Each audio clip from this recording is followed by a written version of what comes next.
और आपने शांतिपूर्वक तरीके से पिछले 12 घंटे से 12.5 घंटे से संयमित तरीके से लोकतांत्रिक तरीके से सरकार पे दबाव बना सोशल मीडिया के माध्यम से और हजारों नौजवान राजस्थान के विभिन्न सड़कों पे राजमार्ग पे शांतिपूर्वक तरीके से उदयपुर कूच को लेकर आप उत्साहित थे।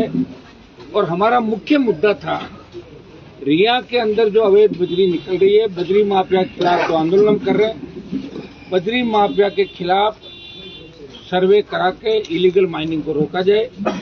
दूसरा, एसडीएम के खिलाफ कठोर कार्रवाई, माइनिंग अधिकारियों के खिलाफ कार्रवाई। और 12-15 जो बिंदु थे हमारे, कई मेड़ता रिया के गांवों का मामला हो जो छूट गए थे गाँव आपदा चंद, और फसल बीमा का चाहे मामला था, तो दूसरे हमारे मामले थे रेलवे ट्रैक जो रेलवे लाइन है रास मेड़ता और पुष्कर मेड़ता, इसमें विशेष मुआवजा विशेष पैकेज मिले। इन सब मुद्दों को लेके उस समय कहीं कहीं कम्युनिकेशन गैप रहा और बीच में बात नहीं हो पाई और हम कुछ कहने के निकले। उसके बाद कलेक्टर साहब का टेलीफोन आया कि भाई एक बार हमारे जिले की सीमा के अंदर बात करेंगे, और बात वाजिब भी है कि अपन अजमेर जयपुर जाके बात करते तो वही बात थी। तो आप सब ने पिछले 8 बजे में आ गए थे और 9 घंटे तक मजबूती से आप लोग डटे रहे, खड़े रहे। मुझे पता है कि आधे ज्यादा बच्चों ने खाना भी नहीं खाया होगा क्योंकि आसपास होटलें थी, वहाँ तो खाना खत्म हो गया। बड़ी तादाद के अंदर आप लोग थे। मैं आपको विश्वास दिलाता हूँ कि आज भी 5 बजी है 6 और परसों बजी थी 5। परसों ठंड ज्यादा थी, आज ईश्वर ने हमारी सुनी, आज ठंड नहीं है, तो आराम से अपना टाइम निकल गया। मैं कलेक्टर साहब को भी धन्यवाद दूंगा, एसपी साहब को धन्यवाद दूंगा, तमाम अधिकारियों को कि ये आपके बीच आए और जो हमारी मांगे हैं, सरकार से भी बात होगी उच्च स्तर पर, हमारी सारी मांगे सरकार ने मान ली है। और कलेक्टर साहब और एसपी साहब जो पुलिस से संबंधित है वो एसपी साहब उनका करेंगे, और जो बाकी संबंधित है वो आज लेटर भी जारी कर दिए, कुछ लेटर कल लिख देंगे। और परसों सुबह से सर्वे की टीमें रिया के अंदर आ जाएगी, चौकियां लग जाएगी, कैमरे लग जाएंगे, और दोबारा बजरी के मामले को लेकर मुझे नहीं लगता कि हमें आंदोलन की आवश्यकता पड़ेगी। बहुत बड़ी जीत आप लोगों के संघर्ष से हुई है और बजरी माफिया के ऊपर लगाम राजस्थान में लगेगी। मुझे याद है 18-23 के अंदर भी 12 आंदोलन बजरी माफिया के खिलाफ हमने किए, और हमारी एफआईआर भी ईडी सीबीआई राजस्थान के अंदर आई थी, भीलवाड़ा की एफआईआर। निश्चित रूप से यहाँ जो नागौर से आपने हुंकार भरी, दिल्ली तक इसकी आवाज जाएगी, और आप सब लोग इसी तरह संगठित रहें। अन्याय जहां भी होगा हम आगे भी लड़ते रहेंगे। बहुत बहुत आप सबको धन्यवाद। अब एक बार दिलीप जी आपको कुछ डिमांड बता रहे, कलेक्टर साहब बता रहे, जो मांगे थी वो तो बता दी हमने आपको, सेम ही आप थोड़ा सा बता दें। आज जो वार्ता हुई हमारी सकारात्मक रही और डिटेल में एक बिंदु पे बात हुई है, और लिखित के अंदर भी इसकी एक कॉपी सांसद महोदय को दी है, एक हमारे पास में भी है। नियमानुसार हमने कार्रवाई करने के लिए और जो अवगत कराया है एज पर रूल्स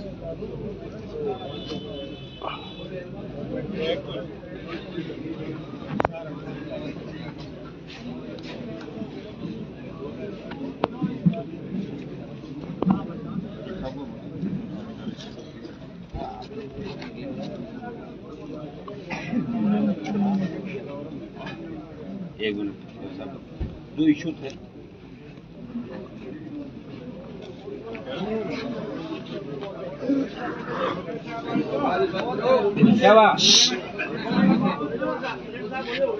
अरे तो माइक कोनी तो यही अब 5 बजे इसको सुने थी भाई साहब जितनी आवाज है को नहीं सुनो, मैंने बोल दिया ना। जो मुद्दे थे, एसडीएम के खिलाफ कार्रवाई, एएमई के खिलाफ कार्रवाई, माइंस माफिया के खिलाफ कार्रवाई, मुआवजे, रेलवे लाइन के मुआवजे, तमाम जो हमारे थे कलेक्टर साहब की तरफ जो अपन चाहते थे, स्टेट गवर्नमेंट की तरफ जाते थे, आगामी 2-3 दिन के अंदर सारे रिजल्ट 100% आपके सामने हो जाएंगे। देखो आज का दिन तो गया था, लेटर वेटर लिखने में आज पूरा दिन निकल जाएगा, ठीक है ना। तो आपकी मैं मान लूं कि 90% जीत होगी, 100% ये मांग 90% लिखित में हमने ले लिया सारा। 100% जब हो जाएगी, जब 100% हो जाएगी। आज 90 हो गई है, ठीक है ना। उदास क्यों, अब क्या हो गया बताओ।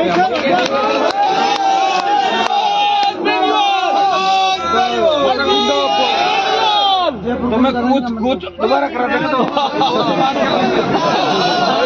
अजी कूच करा देंगे तो अभी तो आदेश से सुने मेरी बात। रुको एक बार, अब एक मिनट आप संबोधित कर देना।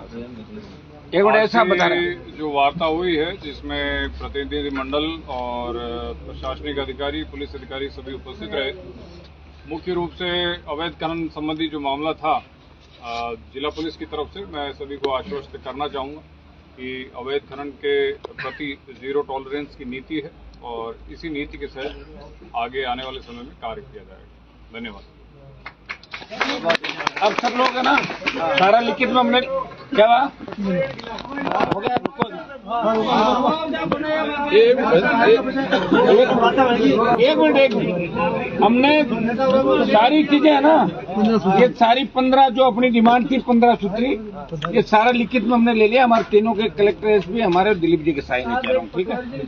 मगर पटवा जी कह दी रोक तो जाओ अब सब लोग सुनिए मेरी बात। ऐसा है कि हमेशा आप चाहते हो वैसा 100% कभी नहीं होता, कई बार योग संयोग होता। क्योंकि रात का टाइम था और मुझे आपकी भी चिंता थी, जिस हिसाब से गाड़ियां चला रहे थे, हाईवे था सामने और कलेक्टर साहब की इच्छा थी नागौर की सीमा के अंदर वार्ता हो, 4 बजे कम्युनिकेशन गैप रहा, नहीं तो अपने रिया के अंदर ही बात हो जाती। हमें भी तकलीफ नहीं पड़ती, इनको भी नहीं पड़ती, लेकिन योग संयोग था। जो हुआ अच्छा हुआ।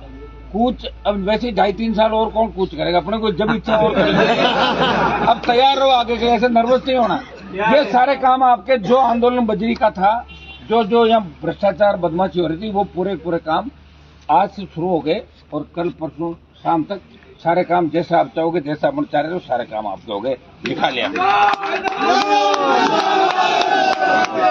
और रुकिए, अब धीरे धीरे गाड़ी चलाते हुए, समझ गए ना, क्योंकि आज भी एक गाड़ी अपनी यहाँ टोल पे कोई डंपर वाला ले गया था, ईश्वरी कृपा वही नहीं, परसों भी आते हुए। तो तेजाजी महाराज की कृपा तो है ही, लेकिन थोड़ा अपने को भी ध्यान रखना पड़ेगा।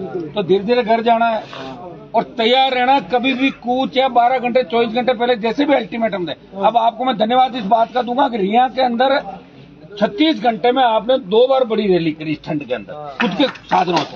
मेरे हिसाब से कोई भी नेता नहीं कर पाता है। या एक दिन गए, 2 दिन गए, तीसरे दिन उठते कुत्ते लोग।